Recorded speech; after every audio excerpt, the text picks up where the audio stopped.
crammed all the events into 1 week when actually it all happened over a period of 2 years. So we covered all of that in my show. So anyway, I have not sung that in public since 1989. And we did present it to a couple of Broadway producers, and they weren't interested because they wanted a musical I Love Lucy, which is exactly what we didn't want. So this is the greatest Broadway show never done. So that's how I look at it. I continued on in New York. I fell in love with a famous Broadway actor who was many years older than I was, and he lived in the infamous Chelsea Hotel.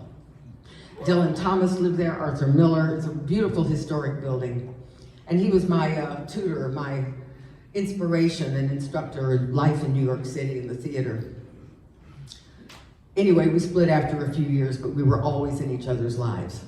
And I would go on to do regional theater, stock. I never would tour because I can't live out of a suitcase. No way. What am I gonna do with my peacock pen? Gotta have room for that, you know, all my stuff. So eventually, New York just kind of, I don't know, things weren't happening and I couldn't find regular work, and it was just, things just weren't working, and there was a lot of stuff going on at home in Virginia, some health things with my family, so I packed up and went, and it was okay. You know, I went back home. It was quite a culture shock, making $15 an hour in the 80s to $5 an hour. You know, that was, but I lived in the house I grew up with my mom, and I worked as a paralegal again, and did some odd jobs, and the bug just wouldn't leave. I had to work. You know, I had to be in the theater, I had to sing, I had to perform. And there was a long-term Showtimers Theater, which was like the oldest community theater in Virginia. And I'd worked with them many years ago. So I auditioned, and the first show I did with them when I got back to Roanoke was Applause, which is based on All About Eve. And I played Margot Channing. Who else? Fasten your seatbelts. It's gotta be a bumpy night. So it was fine, I had a blast. And then a few years later, they were casting Mame. Light bulb. So I got cast as Mame. It was a wonderful show. It was terrific. I really, Angela Lansbury has always been one of my muses. My best friend in Virginia had actually written to her and told her I was going to be playing Mame, and she was kind enough to send me an autographed picture. The best of luck with the show. So I treasure that. It really meant a lot. She's a wonderful lady. So we're in the middle of the run, closing weekend, and I'm at work at the law firm that I'm working at. And I get a call that my brother has suddenly passed away. So my first thought was the show, and I thought, well, I sent people over to the house to help my mother, and the producer and the director wanted to cancel. I said, this is closing weekend. We have sold out. We'll never be able to reaccommodate these people. I have a cast of 25. I don't want to cancel. I need to keep going. So they found him at 5, and I went on at 8. I couldn't do it now. I could not do it now. And I saw videotape of that show that night.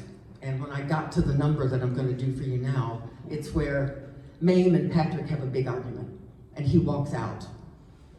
And she's wondering, what did I do wrong?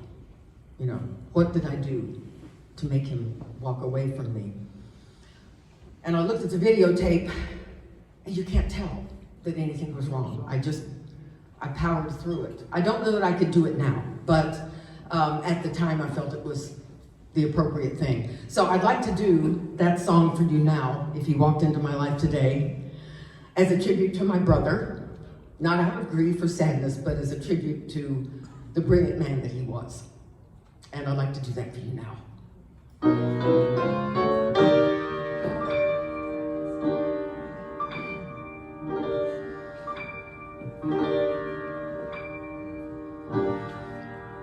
Where's that boy with the bugle?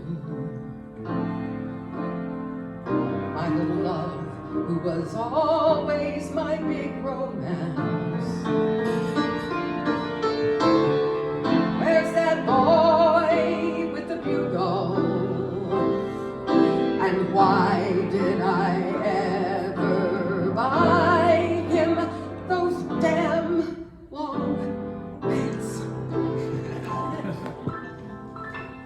Did he need a stronger hand?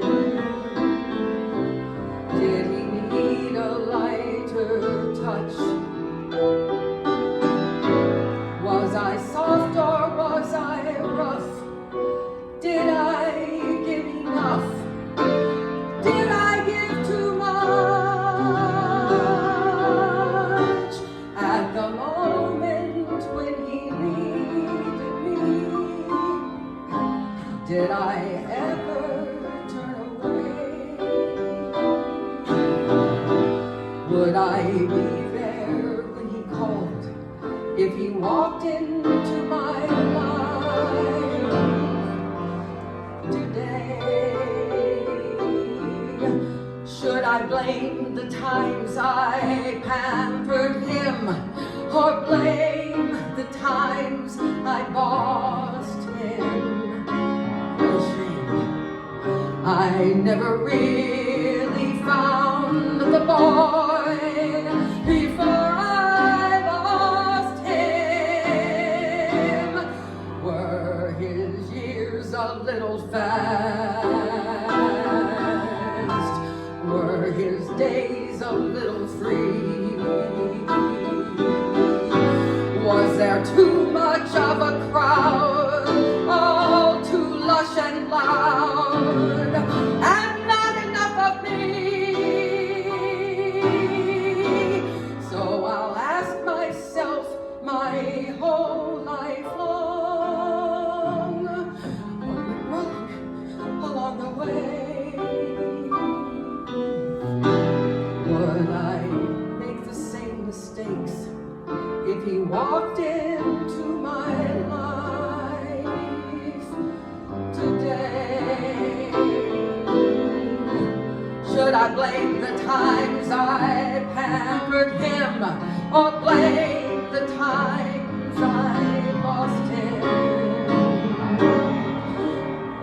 I never really found the boy before I lost him. Were the years a little fast? Was his world a little free? Was there too much of a crowd, all too lush and loud, and not enough of me? And I'll ask myself my whole life long, what went wrong along the way? Would I make the same mistakes if he walked into my life